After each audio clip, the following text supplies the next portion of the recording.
Buenas noches, profesor Dexter Aranda. El grupo conformado por Carmen Flores, Arelis Pití, Esther Rivera y mi persona Manuel Urriola estaremos presentando el taller colaborativo denominado Estrategias para atender la atención a la diversidad. Enséñales sobre las diferencias. Haz las diferencias ordinarias, haz las diferencias normales. Chimamanda Ngozi Adichie, escritora nigeriana. Bien, de manera general, las estrategias para favorecer la diversidad podemos enumerarlas en aquellas como la organización de los recursos, en el agrupamiento y trabajo, en el aprendizaje colaborativo, en las tutorías, en la voz del afectado, en el establecimiento de reglas de convivencia y en la valoración de los errores. A manera de introducción, en la atención a la diversidad, los esfuerzos deben estar enfocados en atender todas aquellas necesidades educativas de los alumnos dentro del centro educativo, así como también en el entorno donde se encuentra el mismo. Lo anterior nos plantea la siguiente pregunta: ¿cómo proporcionar una respuesta educativa adecuada a un colectivo de estudiantes o de alumnos tan heterogéneos con intereses, motivaciones, capacidades y ritmos de aprendizaje diferentes en los mismos centros y con un currículum mayoritariamente común?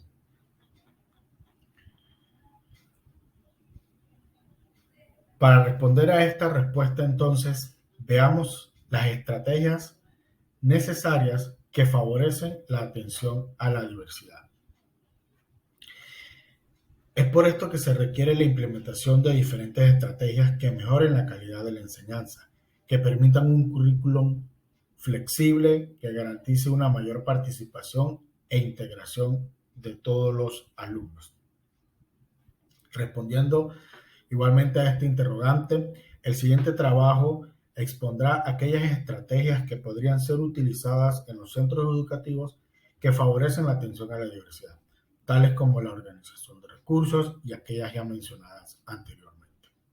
Finalizando este escrito y esta presentación, plasmaremos conclusiones y recomendaciones que nos orientarán a reconocer e identificar las estrategias favorecedoras de la diversidad en el aula. Iniciamos entonces con la organización de recursos. Originalmente la organización de recursos puede estar basada en el plan de atención a la diversidad. Este plan es un documento que es un conjunto de actuaciones, adaptaciones del currículum, medidas organizativas, apoyos y refuerzos que en un centro se diseña, se selecciona y se pone en práctica para proporcionar la respuesta más ajustada o más acorde a las necesidades educativas, ya sean generales o particulares, de todo el alumnado como tal. El sistema educativo debe disponer de los recursos necesarios para que el alumnado pueda alcanzar entonces dentro del mismo sistema los objetivos establecidos con carácter general para todos los alumnos. Sin embargo, existen necesidades educativas diversas que pueden ser atendidas mediante la organización de recursos que, al ponerlos en práctica, serán el soporte para atender esa diversidad en el aula.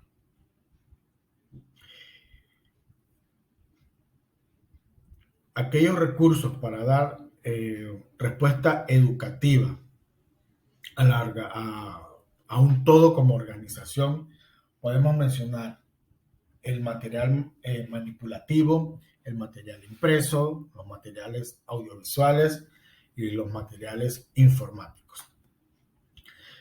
El material manipulativo es este grupo de materiales que incluiríamos a todos aquellos que desarrollan capacidades del alumnado, a través de la manipulación de los mismos. Tacto, sensibilidad, todo lo que tiene que ver con kinesiología como tal.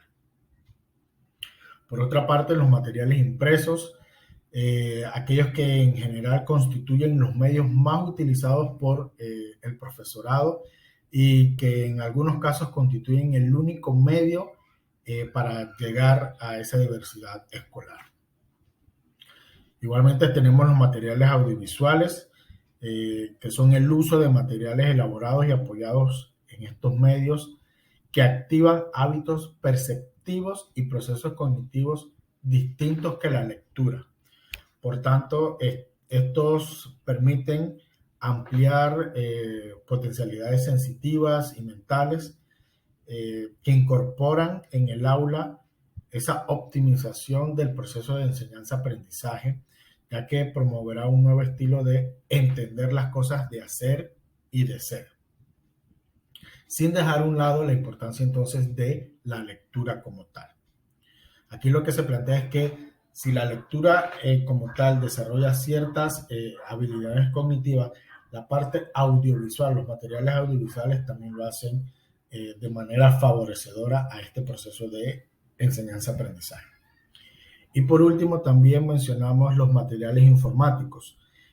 Con estos podemos concebir por lo menos la computadora, la tecnología de la información y la comunicación, entonces, como un recurso educativo que se puede situar como mediador en el proceso de educación, de adecuación del aprendizaje a las necesidades educativas de cada alumno como tal.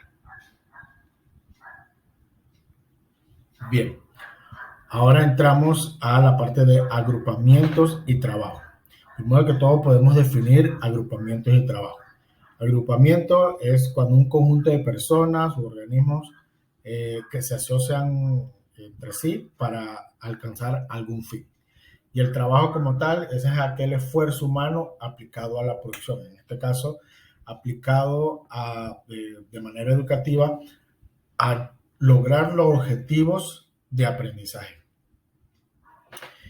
Y de manera general, los agrupamientos favorecen las relaciones, fortalecen la autoestima, permiten realizar un trabajo más adaptado al alumnado y favorecen el trabajo cooperativo como tal. Estas medidas, por lo menos estas dos medidas, el agrupamiento, los agrupamientos y el trabajo, posibilitan adaptar el currículum a los distintos ritmos de aprendizaje, a los intereses y necesidades de cada grupo, en donde se respeta y se favorece el ritmo de, por así decirlo, de los más lentos y de los más rápidos, y que busca que cada alumno pueda experimentar el éxito, lo que favorece la motivación en el aprendizaje. Los agrupamientos de los alumnos es una modalidad organizativa, por así decirlo, cuyo objetivo es ser un medio educativo, los cuales se configuran flexiblemente en razón de las necesidades educativas de sus componentes y de su evolución en el tiempo.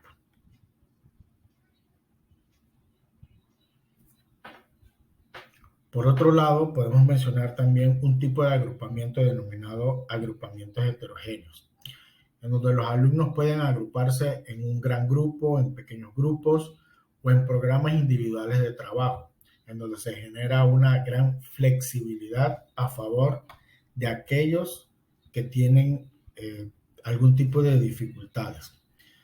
Es decir, que de manera general existe un principio de heterogeneidad que es el más indicado porque facilita la interacción y la integración de alumnos con diferentes necesidades educativas. Estas diferencias existentes entre los alumnos se adoptan como criterio enriquecedor del proceso de aprendizaje, tratando entonces de optimizar los recursos educativos a través de la utilización de posibilidades de interacción social como tal. Y finalmente entonces, mencionando algunos aspectos positivos de los agrupamientos, podemos mencionar que permiten adaptar el currículum a la realidad de cada alumno y de cada grupo. Se respeta y se favorece el ritmo de los más lentos y de los más rápidos, como ya lo mencioné anteriormente. Busca que cada alumno pueda experimentar el éxito y exige implementar estrategias metodológicas en el aula que favorecen el trabajo individualizado, seguimiento de cada alumno y el trabajo en equipo. Otro aspecto positivo entonces también es el punto que estará tocando mi compañera Arelis Pití en relación a el trabajo colaborativo.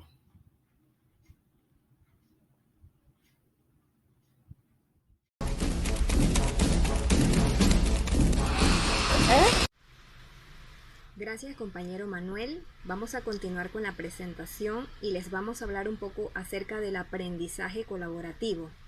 En la actualidad es necesario aplicar a nuestras escuelas distintas estrategias que garanticen una educación de calidad, con equidad e igualdad de oportunidades para todos los alumnos. Por lo tanto, debe existir la implementación de distintos enfoques como el aprendizaje colaborativo.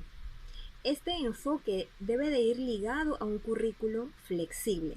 También se debe de tomar en cuenta la realidad sociocultural, económica y afectiva de todos los alumnos. También se debe de comprender los diferentes estilos y ritmos de aprendizaje y se debe de promover dentro de la diversidad de los mismos un proceso de enseñanza-aprendizaje que sea significativo. Pero, ¿qué es el aprendizaje colaborativo? Es una técnica didáctica que busca mejorar el aprendizaje a través del trabajo en conjunto. Se trata de un instrumento fundamental para la acción pedagógica inclusiva, ya que promueve la igualdad de oportunidades mediante el uso de distintas actividades que permiten la participación de los mismos. Se fomenta con los miembros del grupo no solamente el aprendizaje de uno mismo, sino el aprendizaje de los demás. Se les da esa oportunidad, las mismas oportunidades a todos. También se promueve la colaboración entre todos para poder lograr los objetivos. Un aprendizaje colaborativo se basa en el planeamiento de distintas actividades en las que los alumnos van a trabajar en equipo e interactuar para conseguir un logro en común. Aquí les podemos presentar también algunos beneficios que brinda el aprendizaje colaborativo, como por ejemplo el desarrollo de habilidades como la comunicación oral, la promoción de la interacción alumno-profesor, también aumento de la retención y el autoestima, la exposición y el aumento de la comprensión en diversas perspectivas, la preparación para situaciones sociales y laborales de la vida real, y también es positivo. Se debe de diseñar un buen plan, una buena estrategia para lograr todos estos aprendizajes. Ahora les vamos a mencionar algunos consejos para aplicar con éxito esta técnica didáctica dentro del aula de clases, como serían los siguientes. Número 1, definición de metas y objetivos. Se trata de establecer metas y objetivos de las actividades de manera de que los alumnos se sientan motivados y comprometidos a la hora de trabajar para conseguirlos. Número 2, formación de equipos. Se organizan los alumnos por equipo. Se crean pequeños grupos de 4 o de 5 personas, los cuales se van a encargar de diferentes tareas y funciones. Se debe de procurar de que haya diversidad en cada uno de estos grupos, porque mientras más talentos y visiones distintas existan, la experiencia va a ser más enriquecedora. Número 3. Comunicación y respeto. Se debe de promover la comunicación y el respeto entre los alumnos. Se debe estar abiertos a compartir sus ideas y conocimientos con los demás, aprendiendo a crear esa confianza. Número 4. Orientación y guía. Se ejerce como guía y conductor de la actividad al principio, y luego se les debe dejar asumir toda la responsabilidad paulatinamente, de forma de que los alumnos puedan desarrollar sus ideas o proyectos. 5. Uso de metodologías y actividades diversas.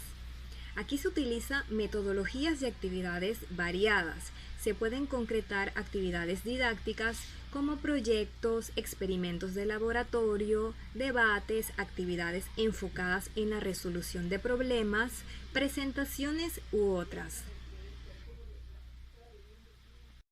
Número 6. Debate y contraste de ideas. Ofrece el tiempo necesario para generar un debate o un contraste de ideas. Esto puede surgir a partir de la utilización de un recurso, de un video o de una lectura. Número 7. Programación y revisión periódica. Se estructura el proceso por fases para poder ir revisando cómo se va desarrollando el trabajo, y de esta forma se podrá conocer si están bien encaminados o no los alumnos. Número 8. Presentación del trabajo y fomento de la creatividad. Facilita a los alumnos las herramientas de autoevaluación y coevaluación. De esta forma, pueden conocer los criterios que son tomados en cuenta a la hora de valorar un trabajo. Número 9. Uso de las TIC. El uso de las tecnologías multiplican las posibilidades de los aprendizajes colaborativos, fomentan la comunicación y la interacción entre los miembros. Número 10. Autoevaluación y coevaluación. Se fomenta la creatividad al utilizar distintas herramientas para presentar los trabajos, como por ejemplo las presentaciones interactivas o los murales digitales.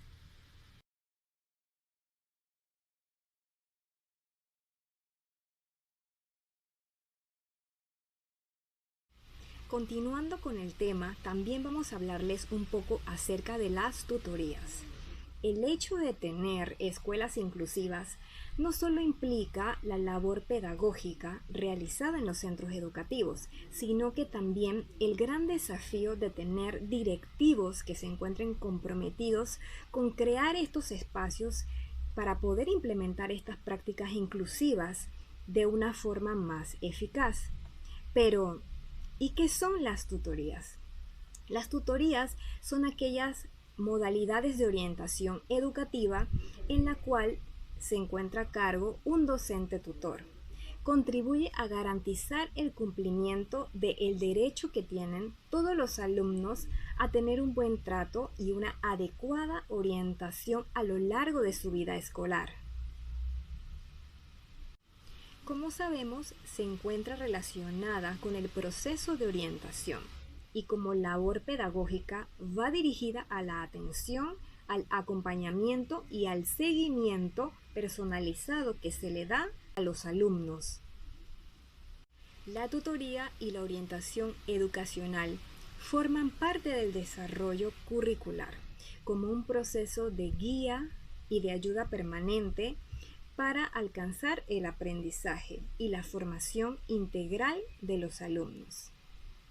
También existen unos objetivos básicos de la tutoría. Uno de ellos es mejorar el rendimiento académico de todos los alumnos. También enseñarle habilidades y técnicas efectivas para el estudio y fomentar la convivencia dentro del centro y la adaptación del alumno durante su vida escolar. También vamos a mencionarles cómo se lleva este desarrollo de la tutoría. El mismo debe de realizarse en una dimensión inclusiva. Esto implica de que debe existir un continuo contacto entre el docente y el alumno. Este intercambio entre ambos va a favorecer un aprendizaje personalizado y transformador, lo que va a ofrecer de que se le pueda dar una respuesta a aquellas necesidades educativas de todos los alumnos. Lleva una estructura, una presentación, un desarrollo y un cierre. Durante la presentación se trata de una descripción general y breve sobre el tema o la actividad que se va a tratar durante la sesión, el por qué es importante o qué se busca con esta actividad. Lo importante es generar curiosidad y expectativa desde el inicio. El desarrollo. Durante el desarrollo se da la actividad central de la sesión. Aquí se pueden implementar uno o varios juegos o dinámicas. También se pueden utilizar debates que motiven a la reflexión, a la participación y al diálogo. Y el cierre. Aquí en este punto surgen todas las ideas, fuerzas o las conclusiones que hayan surgido durante la sesión o la actividad. Se le puede preguntar a los estudiantes qué tal les ha parecido o cómo se sienten. El tutor, para poder cumplir con su labor, tiene que conocer la problemática del alumno y también reunir ciertas cualidades, como la empatía. La empatía es aquella capacidad de escuchar y de comprender a los alumnos, cómo viven, qué es lo que sienten. Debe también tener liderazgo. Esto le va a permitir ser reconocido por los estudiantes y poder tener una influencia positiva sobre ellos. Debe ser auténtico, mostrarse como es sin aparentar ni mentir. Consistencia ética. Esto le va a permitir ser un referente significativo en el desarrollo moral de los alumnos. También el profesor tutor debe de contar con competencias profesionales. Este es un reconocimiento profesional que le van a dar los directivos, colegas y alumnos. Otra cualidad es la aceptación incondicional, el hecho de comprender la diversidad e individualidad de todos los alumnos. Debe contar con una mediación y conciliación, ayudando a la resolución de problemas por medio de la vía pacífica. Y también otra cualidad es tener equilibrio y madurez personal, autocontrol en sus emociones y saber expresarlas, pero de forma positiva. A continuación, mi compañera Esther María. La voz del afectado. La primera y fundamental fuente de diversidad entre las iniciativas sobre la voz del alumnado tiene que ver con el alcance último de cada una de ellas, esto es, con la intensidad del compromiso que la escuela adquiere con la idea de que sus estudiantes participen.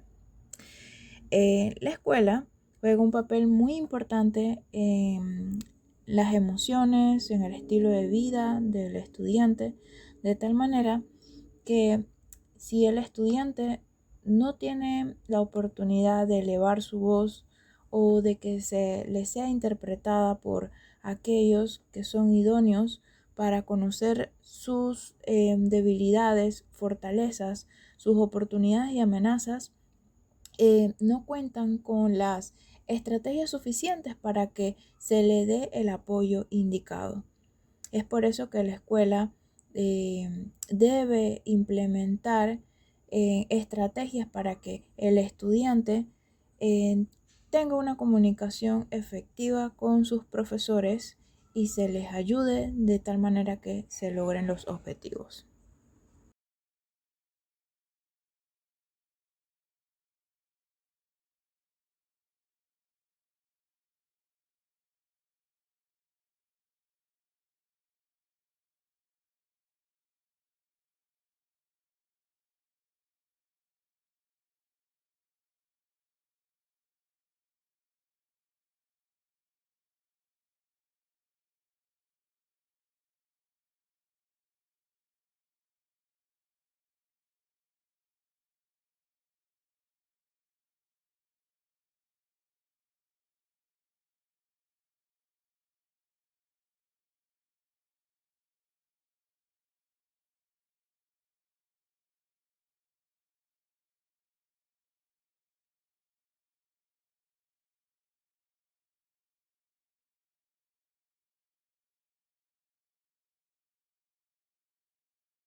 establecimiento de reglas de convivencia. Enfocados en el tema de la diversidad, vamos a explicar un poco acerca de en qué consiste. Primero que todo, las reglas de convivencia son un instrumento que facilita la adecuada implementación del funcionamiento y la dinámica de la convivencia escolar para los y las estudiantes que conforman un aula, promoviendo de esta manera un comportamiento positivo entre ellos. Es decir, que la falta de estas reglas van a permitir que los estudiantes lleguen a un término, por ejemplo, bullying, por ejemplo, que no haya aceptación, por ejemplo, que no estén abiertos a ver las diferencias entre ellos de una manera positiva. Y es importante que estas reglas sean identificadas y sean implementadas en un salón de clases en toda la escuela para la armonía y el convivir pacífico entre ellos. Entonces, el cumplimiento de las normas de convivencia favorece la promoción de un ambiente pacífico, la buena comunicación, la asimilación de los valores de respeto, tolerancia, solidaridad y compañerismo. Esto se logra a través de la comunicación, a través de el departamento de consejería, a través del profesor impartiendo sus clases, dando el ejemplo, respetando a sus estudiantes. De esta manera también los estudiantes entre ellos y en ambas direcciones, convivios celebrados en la escuela. Todo esto logra que el estudiante absorba ese tipo de valores y rescate el verdadero significado de lo que es permanecer en armonía, respetar a sus compañeros, atender a la diversidad de manera positiva. A continuación, mi compañera Carmen. Toleración de los errores.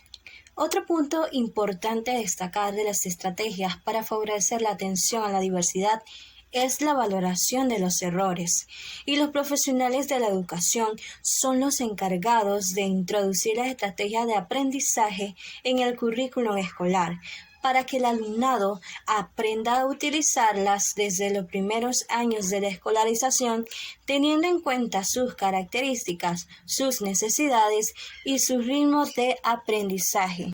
La diversidad entre los seres humanos es una riqueza de vital importancia para el desarrollo de la humanidad.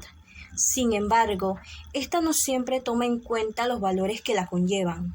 La diversidad no debe ser vista como un problema, sino como un valor que reconoce las diferencias y respeta la individualidad desde la aceptación y el reconocimiento del otro.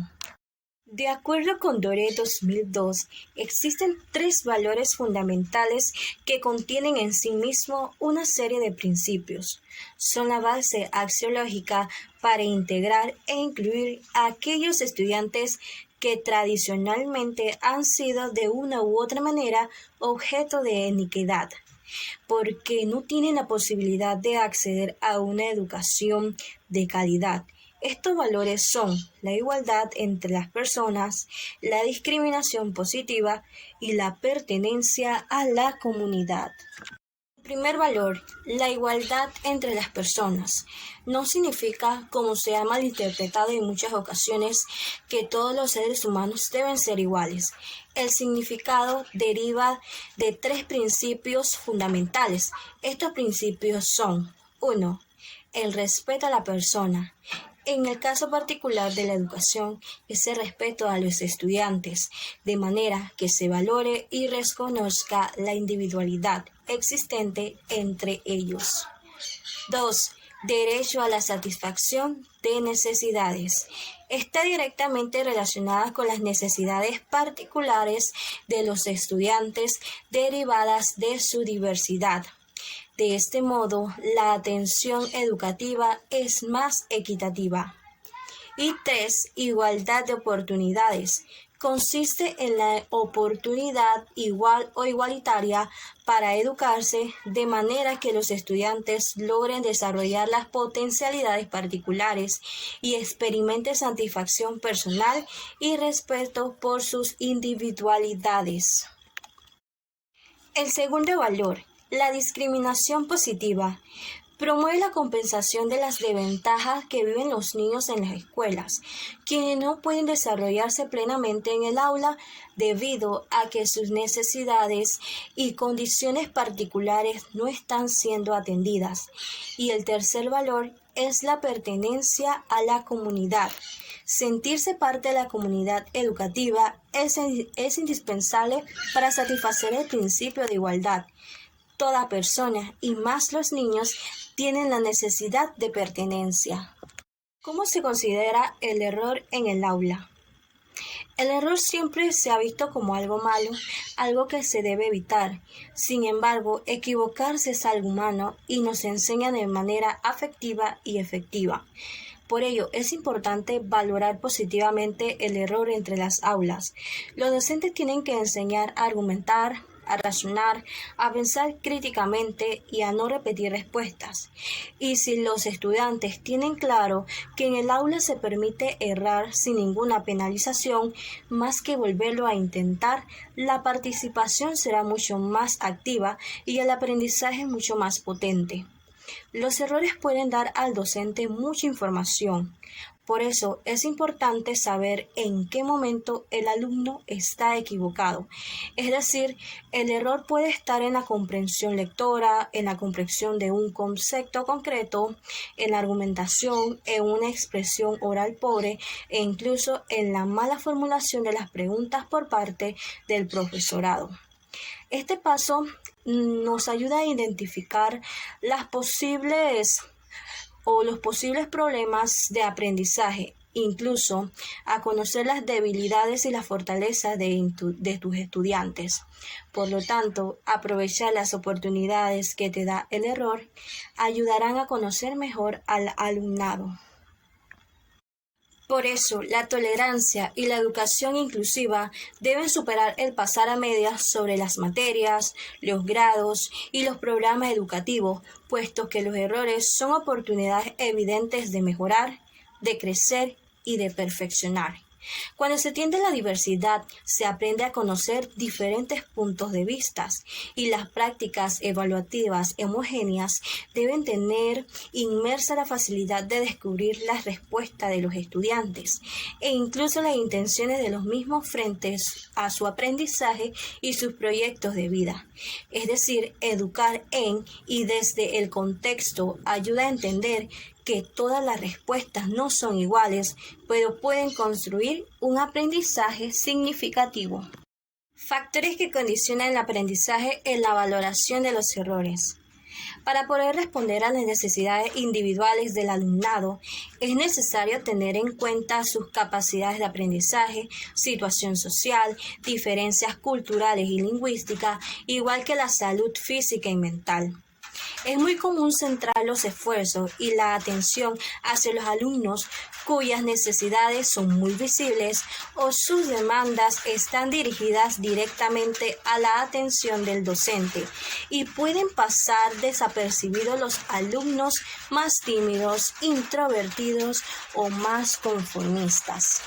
Las investigaciones están demostrando desde hace tiempo que la motivación, el autoconcepto y las habilidades socioemocionales afectan a los procesos de aprendizaje. Los alumnos que tienen experiencias negativas de fracaso continuo pierden la motivación para aprender, forman un autoconcepto negativo de sí mismos y empiezan a sentir altos niveles de ansiedad que no pueden controlar. Las estrategias metodológicas pueden prevenir hasta ciertos puntos estos efectos negativos. Sin embargo, no pueden y no deberían eliminar el fracaso completamente. Los errores forman parte de nuestra vida. Nos sirven para crecer y para aprender, y deberían ser percibidas de esta manera. Por lo tanto, junto con la enseñanza de los conocimientos, es igual de importante el vínculo emocional y la enseñanza de la autogestión y el autocontrol.